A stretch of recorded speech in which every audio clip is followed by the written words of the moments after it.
Good morning and welcome to the May 25th, 2017 Zoning Board of Adjustment meeting. If any member of the audience wishes to speak to an item on the agenda today, there are speaker request forms to the left of the dais. Please fill out the request with the agenda number of the item you wish to speak to and hand it to the secretary. At this time, we would also like to ask that if any member of the audience has a cell phone or other electronic device, that you either turn it off or turn the ringer to silent. If you need to take a call, please step out to the hallway so the meeting is not disrupted. The public hearing on item number 1 is opened. I think that's approval of the April 20th Zoning Board of Adjustment meeting minutes. Second. Galen moved to approve the minutes. Karen seconded that motion. Any discussion? Seeing none, all those in favor, please say aye. Aye. Opposed? Motion carries. Item 2.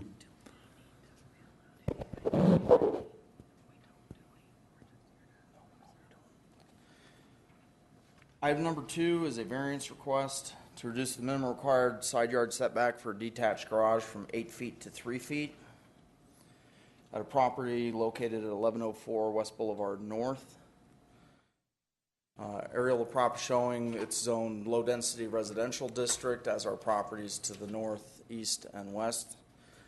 It's located along the I-190 corridor. Aerial view of the property, there's a single-family dwelling located on the property and a shed. Future land use designation of the property is low-density neighborhood, and the I-190 corridor is identified as an entrance corridor. West Boulevard North is also identified as a collector street, and there's a zoom out showing you it's just south of Anamosa Street. Applicant's proposed site plan shows a 32 by 28 detached garage being proposed.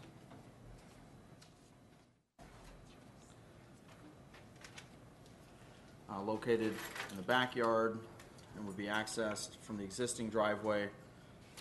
And the applicant's request is to reduce the side yard setback along that south property line from 8 feet to 3 feet. The proposed rear yard setback at 5 feet is what is allowed by ordinance.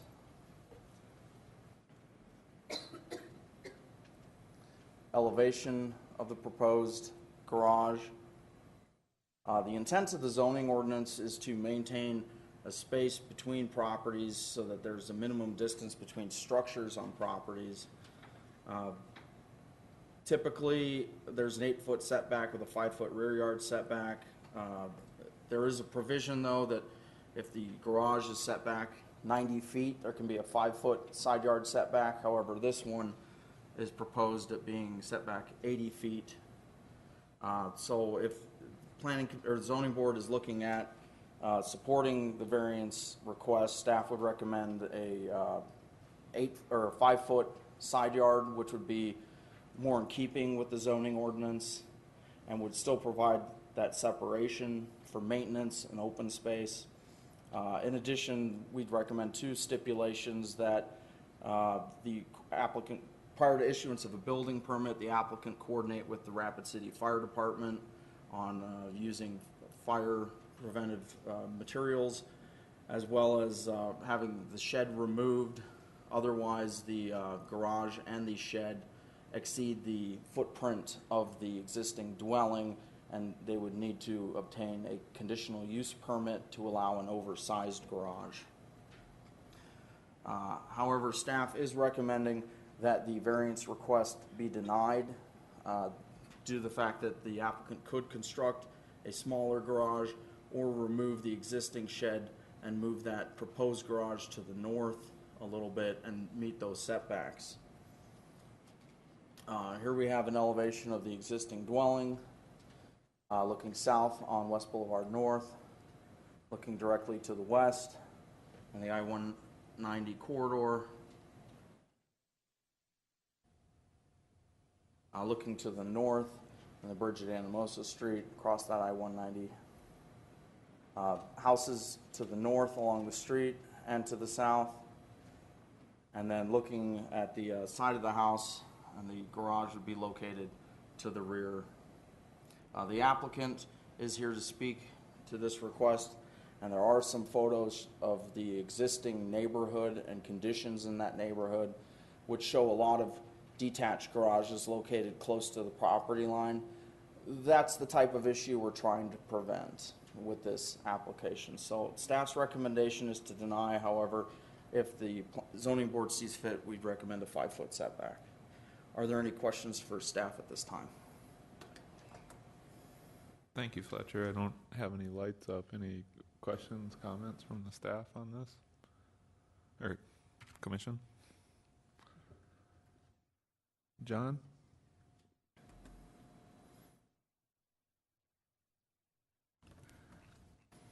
So if they made the garage wider, would that trigger a conditional use permit?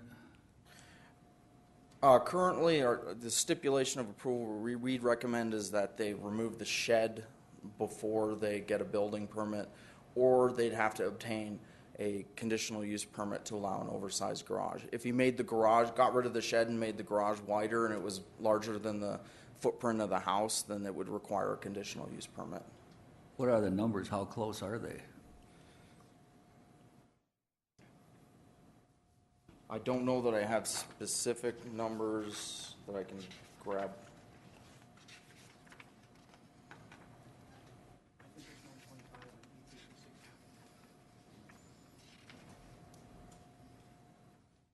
If you get rid of the shed, just make the garage wider.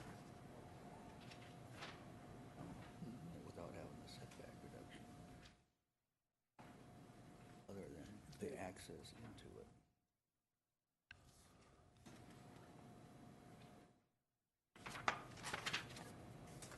It's pretty close. Without these, I mean, the shed's 160 square feet. Can you put that up on the screen?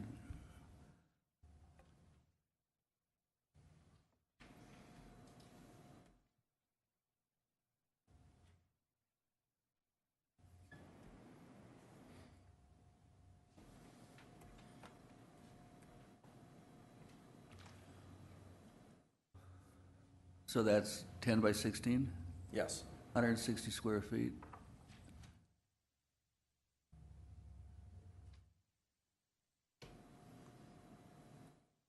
So are you more concerned with access into the garage? That's why you moved it over, to get a straight line into it, yeah.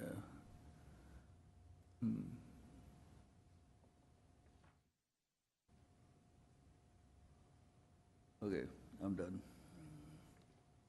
Karen? Thank you. Some history on this property. I actually owned the house just south of that at 1100, which is the yellow house in the picture. I stayed there for over 20 years, and on the back of our lot is a building. It's not a garage, it's a shed of some kind, but it's a really large shed. And when we bought the house, that was there when we bought it. And when we lived there, we always wanted to have a garage because, you know, it's nice to have a garage to put your cars in. And we moved. That was one of the number one reasons why we moved. After 20-some years, we were tired of shoveling snow and doing that kind of thing. So I know the people who own this house and the whole neighborhood. It's a small neighborhood, but a very nice neighborhood. And I understand the reasoning why you need to have a garage back there and move it over a little bit to get that straight shot if you can.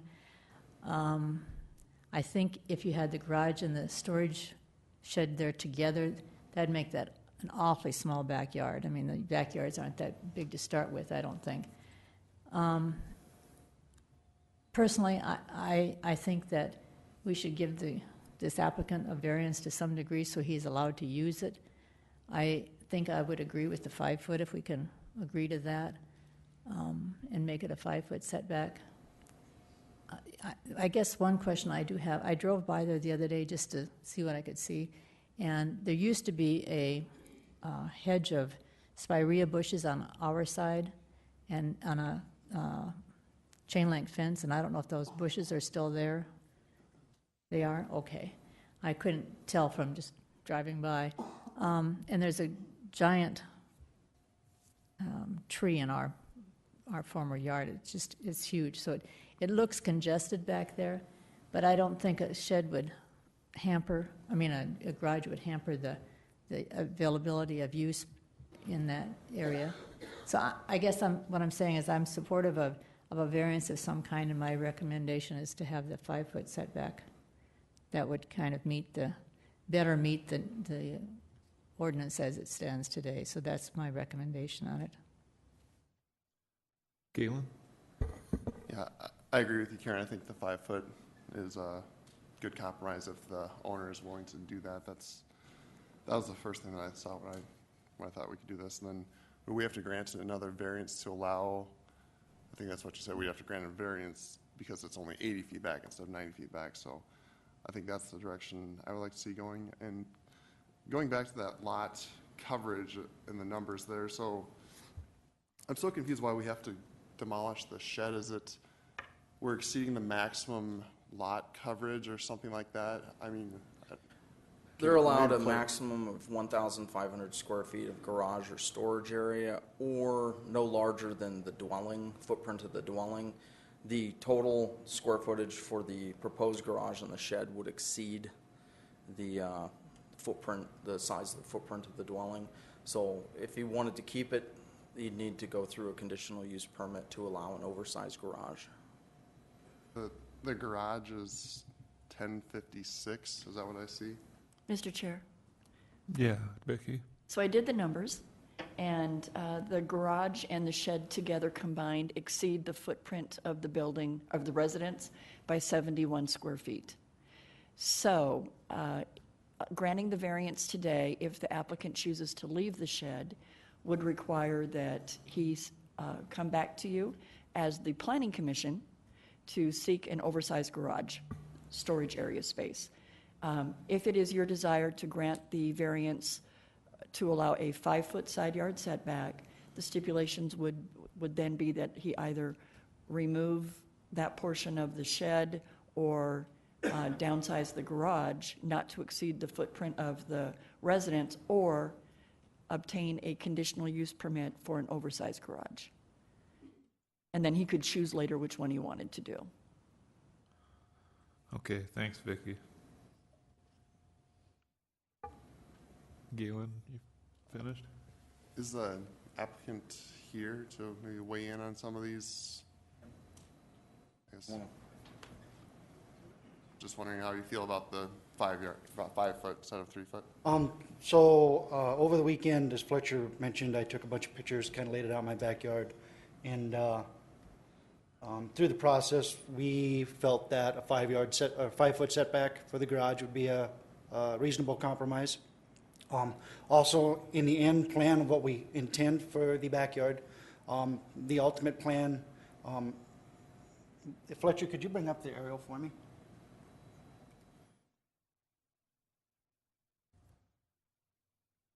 The ultimate plan is to remove the shed, because as it exists now, as it was spoken to, with the shed in the garage, it exceeds the 30%, it becomes very congested in my backyard, and we ultimately end up with next to no backyard. So the end goal with the process in mind would be to remove the shed. Thank you. Move the garage to that 5-foot side yard setback. Also construct the garage with a single large door set as far south as feasible to aid in the access into the garage, so that where you see now where the shed exists and along the north side of the property line, that would become my usable, we'll call it green space in my backyard for lack of a better term. So I hope that helps answer your question. Mr. Chair, Yeah. having heard that from the applicant, if it's your desire to grant a 5-foot side yard setback, maybe the stipulation should be that the shed be, with the condition that the shed be removed to avoid excessive garage space on the property. And when he comes in for the building permit, he would just show the garage and show that the shed would be removed so that he could continue to use the shed until the garage was completed and then move things over. That sounds like a nice. That would be suitable for me. I can make that work, yes. Anybody like to make that a motion? I'll make that a motion, and I'm not sure exactly if you need anything else legally on that. Okay. I will make the motion that we grant them a 5-foot setback and that the shed will be removed. There was an additional recommended stipulation that the applicant coordinate with the Rapid City Fire Department prior to And add- issuance of building. And add that to the stipulation. Thank you. I knew there was something I was missing. So Karen made the motion, as we just stated. Mike seconded that motion. I did talk over some lights I saw up and then disappeared. Any further comments on the motion? Okay. All those in favor, please say aye. Aye. Opposed? Motion carries. All right, thank you. I'd like to thank the staff and the board for their time this morning. Item number 3. Item number 3 is a variance request to waive a screening fence requirement at property located at 22 25th Street. We previously saw a application for a conditional use permit to allow a child care center at this location. The applicant chose, or the property owner chose not to request the fence, to waive the fence through a planned development so that they didn't have to put their property in a planned development, so they had to come back in and do the variance request to waive the requirement. The fence is required along the north property line where it abuts a residential district. As you can see, the existing structure provides a buffer, and then the proposed child play area, outdoor play area, will have a 6-foot fence around it, which will additionally provide a buffer. Attached to this agenda is a letter from that neighbor to the north stating their support for the variance request, as putting a 6-foot retaining or fence along that property line would cause some issues with their visibility as they're entering and exiting their driveway onto 5th Street, which is a arterial street on the city's major street plan, as well as making it near impossible for them to do any sort of work on their detached garage, which is located very close to the property line. For these reasons, staff is recommending that the variance request be approved. Are there any questions for staff at this time? Thank you, Fletcher. I don't see any. Any questions? A motion? Sounds good. Jerry made the motion to approve. Mike seconded. Mr. Chair, Yes. if we could have the motion maker just state that he recommends to approve, since the request meets the criteria set forth for a variance, that this would be reasonable use and it would create a hardship on the adjacent property, just to be sure that we're citing a reason. Commissioner Sullivan, does that match? Second. Okay, we've got that agreement. Any discussion on the motion? Seeing none, all those in favor of approving the variance, please say aye. Aye. Opposed? Motion carries. Now we need to adjourn the zoning board of adjustment. Karen made the motion, Kim seconded the motion to adjourn. All those in favor, please say aye. Aye. Opposed? Zoning board of adjustment is adjourned. We'll move on to the Rapid City Planning Commission meeting for May 25th, 2017. Same request, if you wish to speak on an item, there are speaker request forms located along the wall. Please fill them out with the agenda number of the item that you wish to speak to and hand it to the staff. And again, if you have an electronic device, please keep it silent and keep it off. Consent calendar. Items 1 through 5 have been placed on the consent calendar and may be approved as a group. Action will be taken on all consent items in accordance with staff's recommendation by a single vote. Any item may be may be removed from the consent calendar by any planning commissioner, staff member, or audience member for separate consideration at this time. The findings of this planning commission are recommendations to the city council. The city council will make the final decision with the exception of the following items. Item 3, 17 PD 017. The Rapid City Planning Commission's action on this item is final unless any party appeals that decision to the Rapid City Council. All appeals must be submitted in writing to the Community Planning and Development Services Department by the close of business on the 7th full calendar day following action by the Planning Commission. Are there any items 1 through 5 that staff would like removed?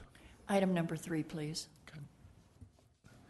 Any items 1 through 5 that the Planning Commission would like removed?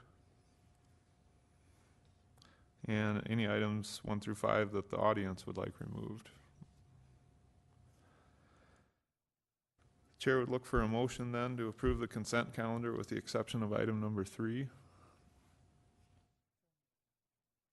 Karen made the motion. Sorry, who's that? Rachel seconded the motion. And any discussion on the motion?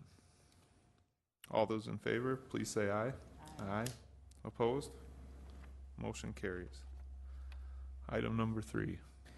Item number 3 is a final plan development overlay to allow an apartment complex.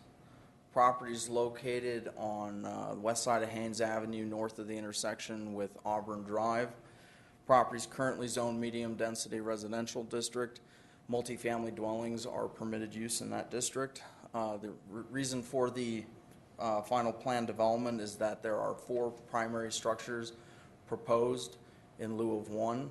If there was only 1 structure, primary structure, apartment building being proposed, this would only require a building permit. Currently, the property is void of any structural development. We've got single-family dwellings to the west and to the north, and as well as to the south. Future land use designation of the property is low-density neighborhood, with Haynes Avenue being identified as an entrance corridor and a principal arterial street.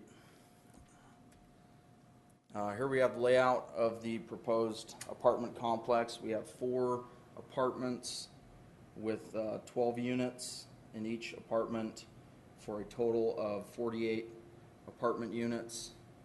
I believe the size of the apartment or the lot would allow for up to 60 apartments, 66 apartments. So this is proposals for less than what is allowed.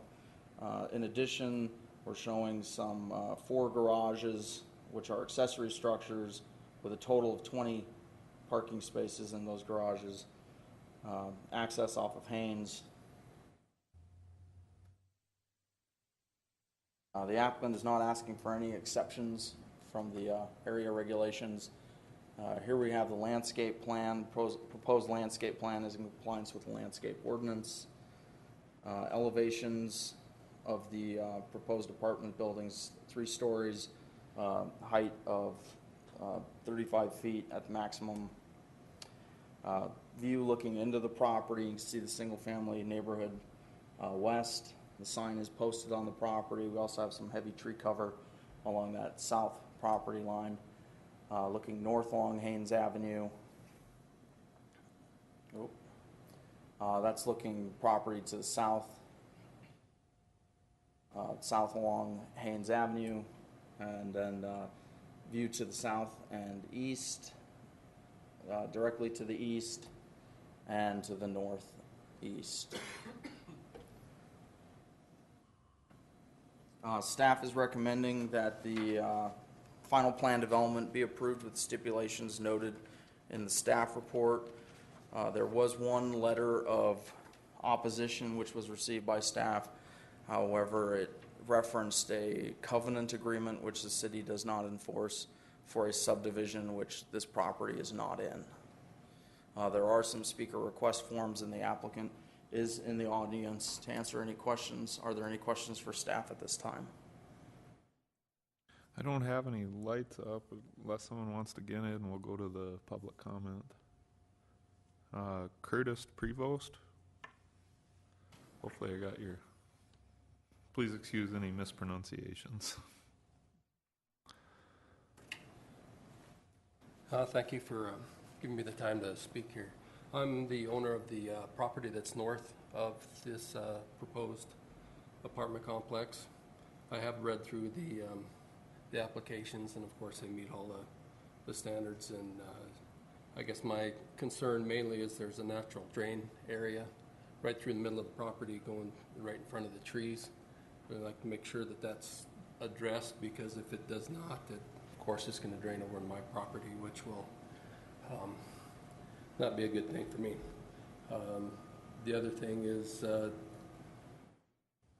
one of the reasons why I purchased this property, and I just did that in the month of March, was because of there was the low density population in that area. There's no apartment buildings. It's all a community-based development around there, and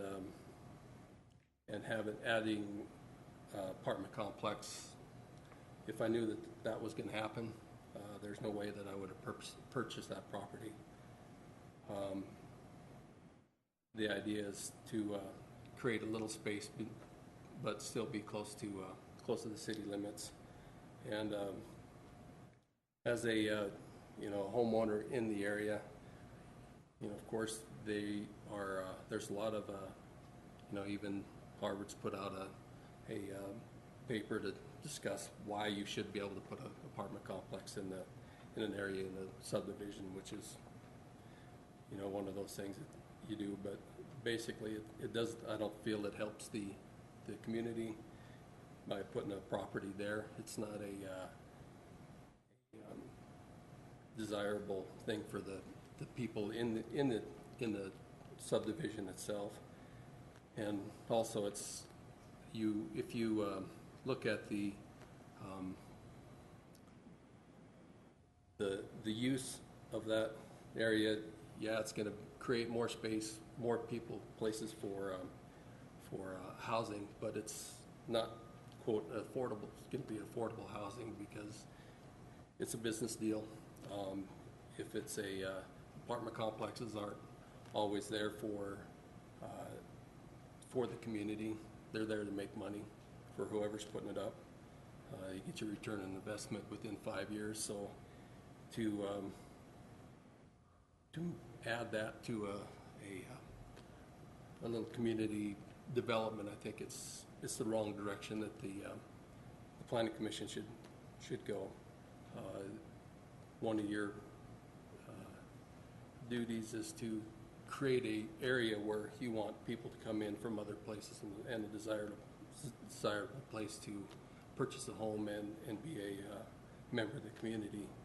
And I don't feel that putting an apartment complex in this position is meeting that need for the community and the future of growth of Rapid City. So I guess that's all I have to say. If anybody's got any questions or anything for me. Thank you. John?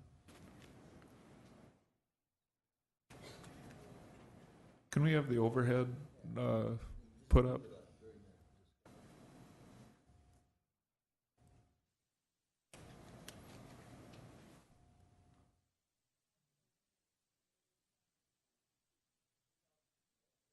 Yes.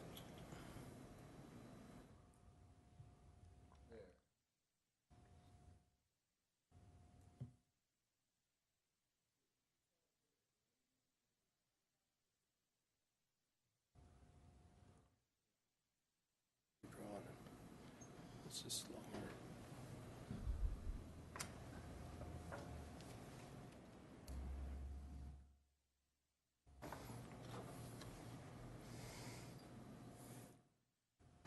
That's the drainage area?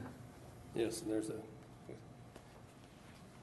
Did we have a preliminary or an initial plat plan that we saw on this, or are we just looking at the final? So this property was platted years ago. It's not required to do an initial.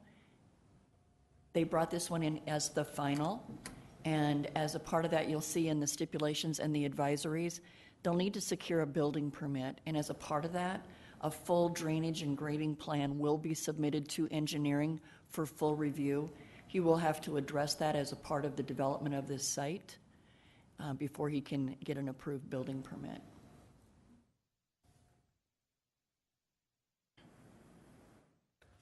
So that was platted the size that it is right now? The lot, correct. And the density at that time was low density?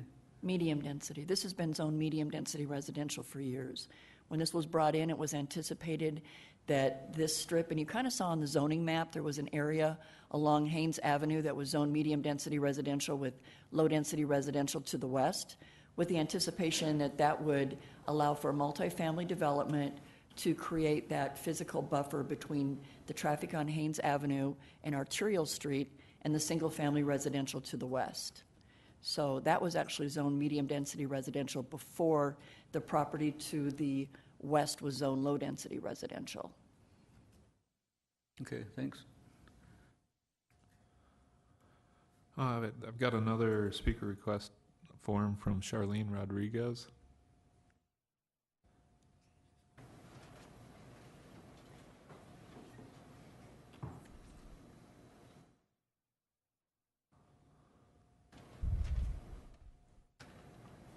Hello, everyone. Thank you for allowing me to come and speak today.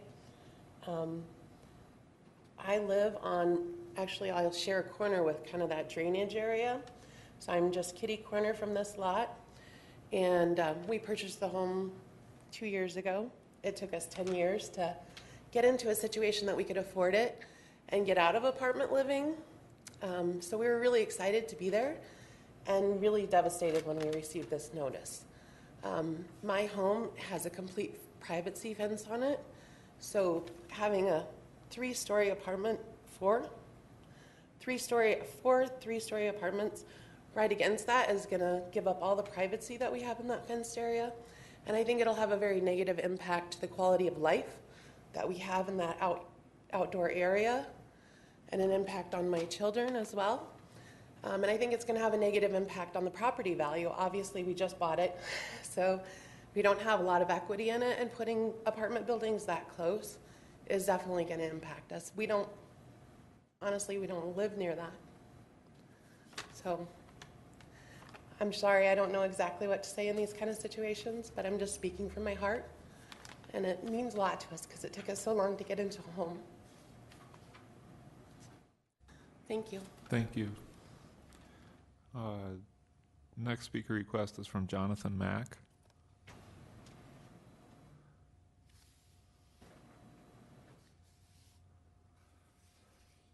Hi, my name is Jonathan Mack from 4910 Chalkstone Drive, and I appreciate the opportunity to be able to present my questions. The first one is the devaluation of the property values. I'm not sure how that all plays in, but as we've been noticing, it is low density that was there. That was one of the locations that, which we had sought out back in 2004 when we moved in. The picture that you had priorly seen, this is the drainage as it currently exists today. That is a photo that was taken this morning from my property. One of the issues that we've always had, as you can see, has always been the overgrowth. We have seen a lot of drainage issues. There's an easement between myself and my neighbor. And if you can notice off to the right in the rocks is a lot of utilities. Before the cement item came in, basically the utilities were underwater a lot of the times. Because when we first moved in, we were told that this was kind of a natural flooding area back behind the property. But because it was private property, there was nothing that we could do but to put something out towards the property. Now with an apartment complex, one of the major concerns is, how that's going to be handled within the neighborhood. And as the two other prior people have mentioned, the property that we are seeking to keep kind of in the same type of area is you have, 3-4 story apartment building that's basically in your backyard. So there's going to be a lot more foot traffic that's going to be involved. There could be, noise that's coming, it's not really a low density type of situation. It's more medium, which of course it's zoned for.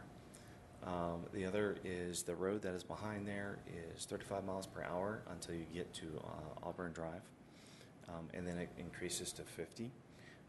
So I'm assuming that something's going to have to be done there in order to slow traffic down in order to even gain entrance into the apartment complex. So that's basically all that I have, other than, you know, as the other lady was talking about, speaking from the heart, that, you know, you save up, you get into your home, and years later, many years later for us, you have things start happening to the side. I know there are people not in the audience here because they couldn't make it to the meeting that feel very similar to our situation. So that's why a few of us are trying to speak out now before this happens. Thank you for your time. Thank you. Galen? Thank you.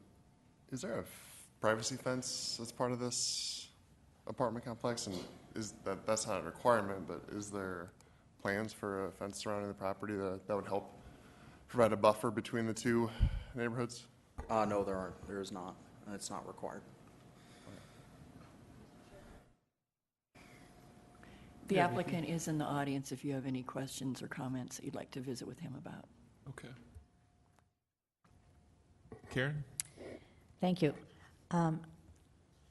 This area, as it's zoned in medium-density residential, and I understand what he can and can't do in that property without having four buildings there.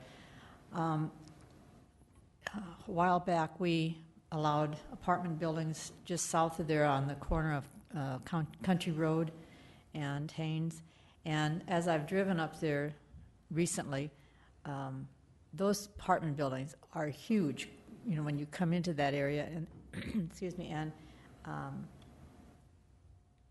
they stand out sort of like, you know, you have flat ground and all of a sudden you have this huge apartment buildings. That's what this is going to look like, in my opinion, the 3 stories. I'm not opposed to putting an apartment complex of some kind there, an apartment there, because of the zoning, but I am opposed to the height. And I don't know, Joe, if there's anything you can do differently, but I think to have 4 large buildings there will just stand out. That whole area is just low-density residential, small homes, until you get back into the west side. There's apartment buildings back down through there, but initially, I just feel that the apartment buildings are tall and would stand out. But that's my comments, and I don't know, Joe, if you want to comment on any of that or not, but that's my stand. Rachel? This is a question for staff. As far as I understand, the real consideration here is 4 buildings versus 1.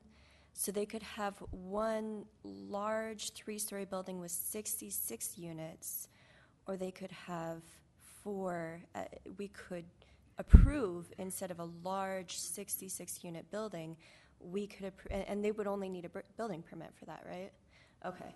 Versus right now, we're talking about splitting those units up into just 48 units, 12 units each, which would almost, I mean, I've got, we moved into a house, and you know, I'm a student, I don't have a lot of money, you know, it took quite a lot for us to get into this house.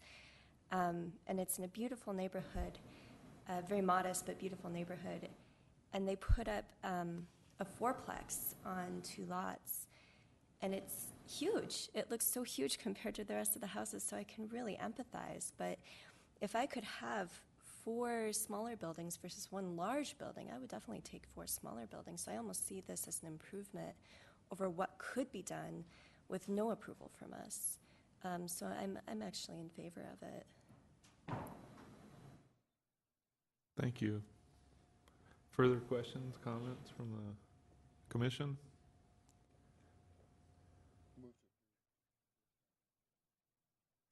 Galen made the motion to approve this per staff recommendations. Is there a second for that? Rachel seconded that motion. Discussion on the motion? Seeing no further discussion, let's take a vote. All those in favor of approving this item per staff recommendations, please say aye. Aye. Opposed? No. Probably roll call that.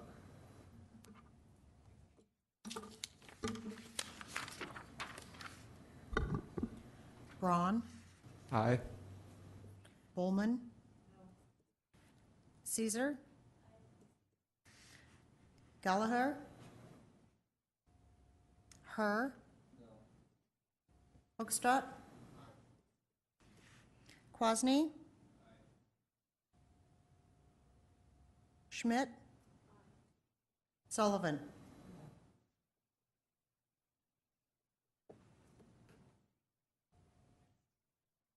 Passes 5-4. Thank you. Item number 6.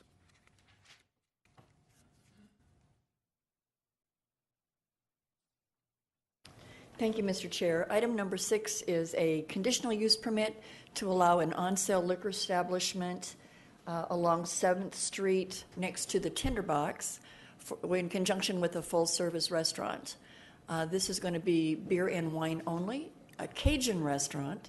It will have 2,180 square foot of restaurant area with about 736 square foot of dining area. And with that, I'll show you some slides.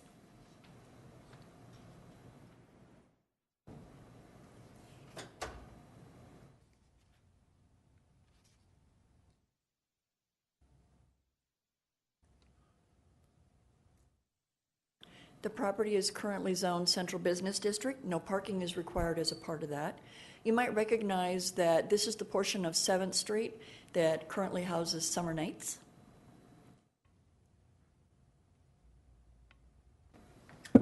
The property as a whole is shown in the yellow. The area that would be used for the restaurant would be in this portion of the building. It's not being approved for the entire building as a whole. Future land use plan shows this as downtown.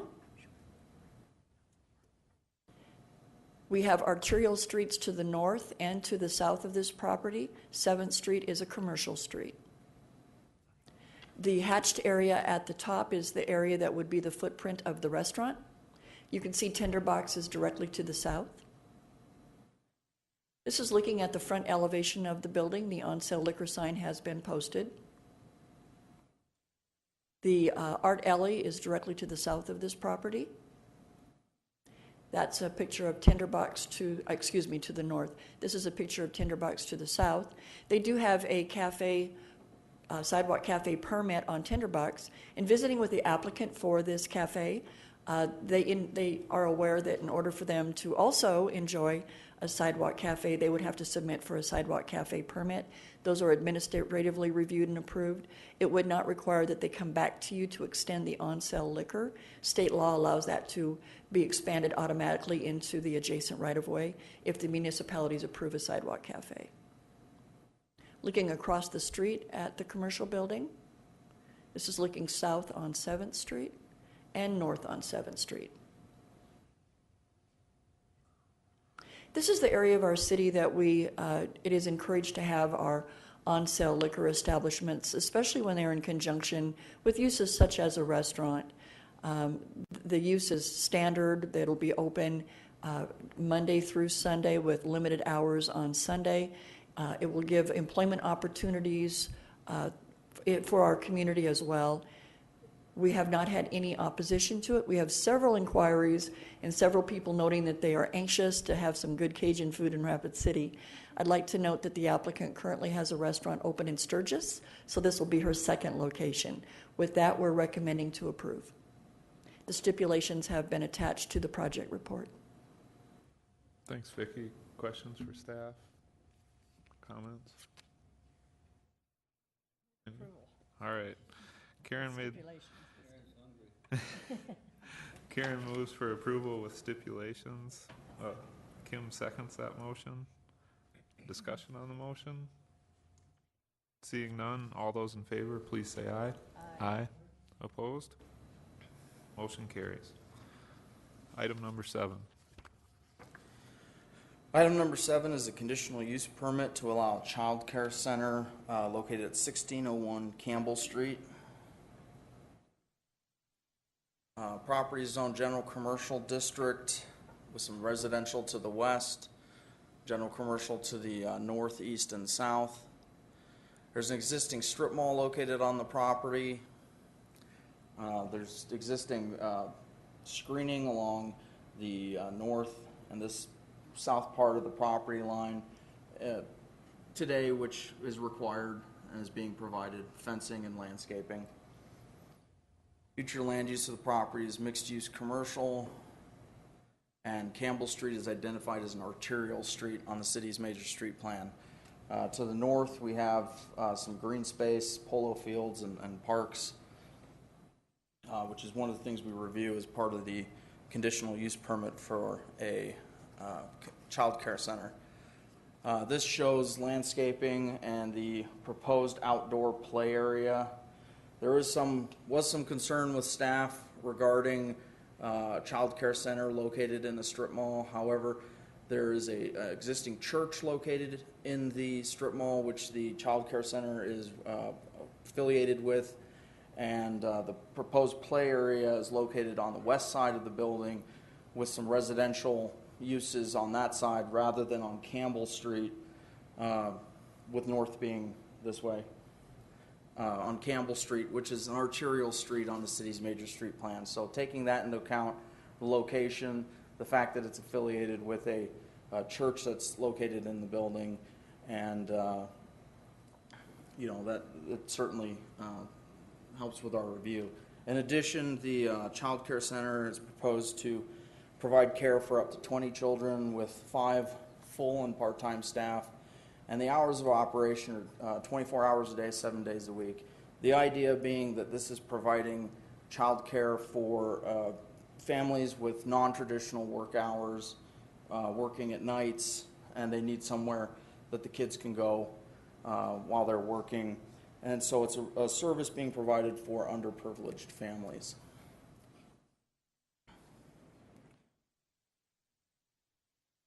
Another view showing proposed fencing around the play area, and they do have and the elevation of the proposed fence. Site plan. Additionally, in the strip mall, we have Mr. Movies, the Restored Life Outreach Church and Youth Center, and this would be the daycare area. And then there's a Dairy Queen located on the end.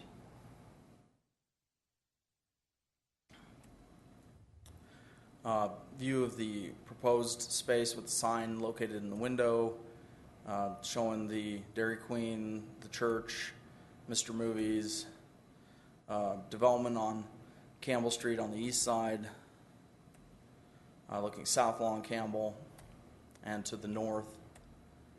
And this is the back area, so it's not on Campbell Street. They are proposed, it's in the parking lot, but they're going to have a screening fence and provide that play area that isn't asphalt. And then the existing screening to that residential and along that west property line. And then this is looking from the interior of the parking lot. There's some mini storage located on the property to the north and a car wash. If we review some of the stipulations of approval, if the operator is to change, they need to come back through for a new conditional use permit. In addition, the applicant will need to coordinate with the Rapid City Fire Department on fire sprinkler protecting the building. With that, staff is recommending that the conditional use permit to allow a child care center be approved with the stipulations noted in the staff report. We have not heard from anyone in support or opposed to this application, and the applicant is here if you have any questions for them. Thanks, Fletcher. John? How's the parking going to be affected? They will meet the minimum required parking. Can you put that parking up there?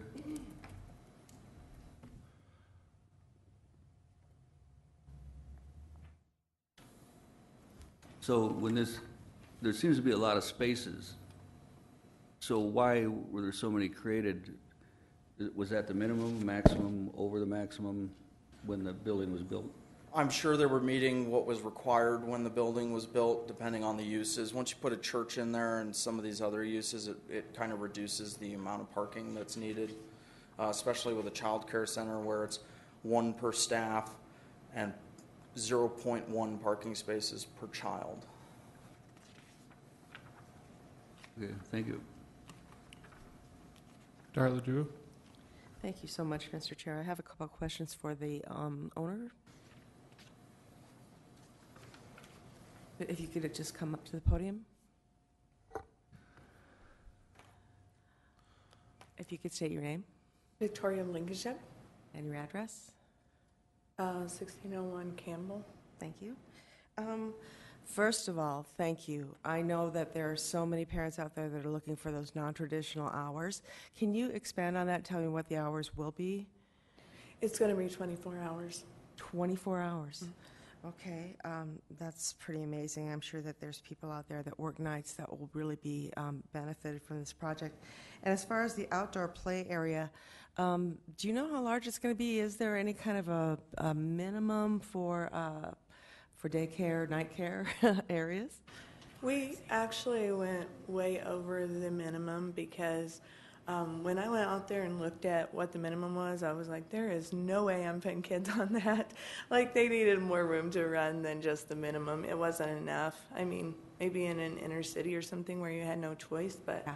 for us, we actually looked at what we would use for our equipment and then made sure we had the boundaries around it that we needed so that it would be safe, the fall area and all of that. So we kind of went according to what equipment we wanted instead of just the minimum amount that was required. And do you have an idea how you're going to cover the asphalt? Yeah, it's The ground-up shredded tires? tires. Yeah. Okay. Yeah. So Kind of like what we have in the park down right over here. Is that the material? yeah. That's great stuff and so safe. And so thank you for this project because I think it's needed for the city. Thank you. Thank you. Further questions, comments? I've got one.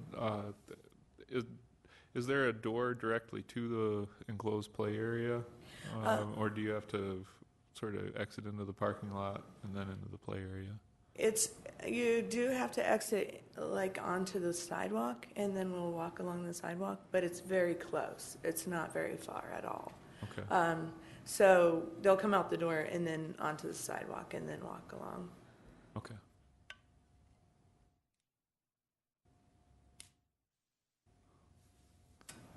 To give you an idea, there is a sidewalk along the north or west side of the building. And the perfect. door, where's the door? Can you show or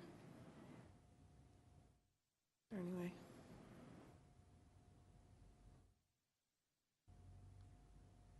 Oh, yeah. It shows I the got it. entrance sidewalk. and Okay. The gate. Yeah, so it's not very far at all. It's just right along the sidewalk, just a few feet. Excellent. Thank you. Thank you for taking this on. Thank you. Rachel? Sorry to let you sit down. I have another question for you. I'm really excited about this because I've been a parent who's worked nights, and it's so hard to find somewhere to take your kids. So I had one question about that door. Is there any way that we could put fencing just leading from that door to the back play area, or is that a door that you need to get into the building for other purposes? It is the door that the parents will be coming into to drop their children off. So I think it would be kind of hard to have a fencing there that they would have to go through. Okay. Okay. That's my only question. Thank you. Mr. Chair, Yeah, Vicki.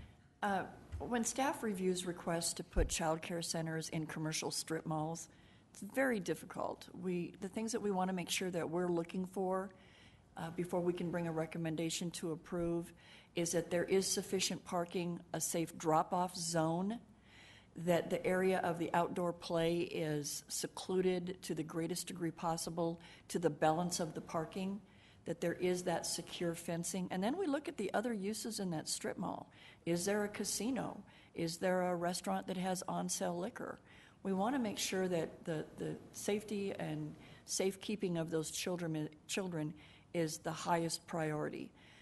You recently approved a similar request over on Jeff Street, just north of this, and these folks have, for the most part, met the same criteria. Some of the previous uses in that structure did have significant higher parking requirements. To date, the uses that are in there have a very low parking, so parking hasn't been an issue for this property for some time now. The area of the playground is as secluded as it can be. We do have others that come in that require the children to walk across the parking lot to get to the playground, and we, for the most part, talk them out of it because that's just not a safety element that we can safeguard for those children. So with that, I think that the questions today that you've posed reinforce the conversation that they've had with us. Thanks, Vicki. Mike? In place of a fence, is it possible to, on restaurants and so forth, in front of doors, we'll put the poles into the concrete in front of that area that they're going to be walking, so a car won't be able to hit these? The purpose being, of course, to, if a car were to roll or something to that effect, it's a barrier to protect the kids that are walking along there. And it might be a simple solution and not to put any additional cost, a great amount of cost. It might save that so that the students are protected somewhat.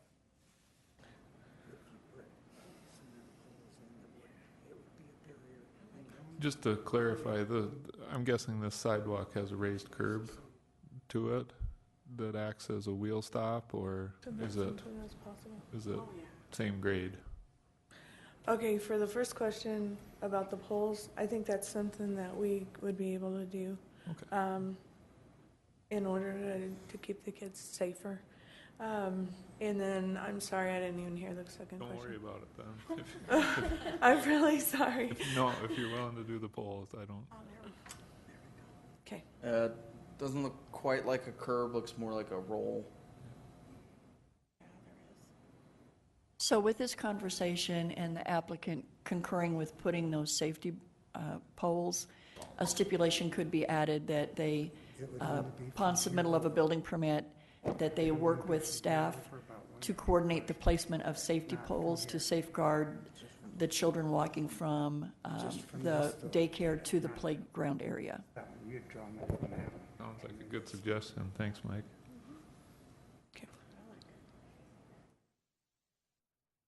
Rachel made the motion to approve the conditional use permit with the staff stipulations and the additional stipulation that the applicant work with staff during the building permit process to provide safety poles. Is there a second to the motion? Mike seconds that motion. Any further discussion? All those in favor, please say aye. Aye. Opposed? Motion carries.